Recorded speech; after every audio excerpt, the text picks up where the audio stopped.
Hello everyone. So আজকের ব্লগটা একটু স্পেশাল হতে চলেছে, কারণ আজ একটা স্পেশাল মানুষের বার্থডে, আর সেই জন্য আমি চলে এসেছি একটা সারপ্রাইজ গিফট কিনতে। তারপরে কেক শপ থেকে একটা কেক নিয়ে সোজা চলে আসলাম বাড়িতে এসে ছোটোখাটো একটা ডেকোরেট করে নিলাম।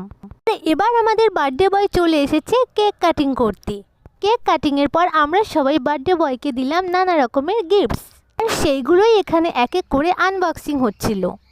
এই যে ফটো ফ্রেমটা দেখছো, এটাই হলো আমার সারপ্রাইজ গিফট। আর এখানে যে হাত ঘড়িটা দেখতে পাচ্ছ, ওটা আমার দিদির জামাইবাবুর দেওয়া। এছাড়া ফটো ফ্রেম ছাড়াও এই ব্রেসলেটটা দিয়েছিলাম, সেটাই একটু হাতে পরে দেখছিল।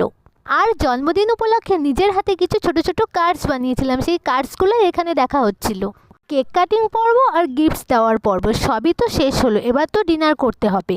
তো চলো তাহলে সবাই মিলে ডিনার করা যাক। আর আজকে আমার মিনি ব্লগটা তোমাদের কেমন লেগেছে অবশ্যই কিন্তু কমেন্ট করে জানিও।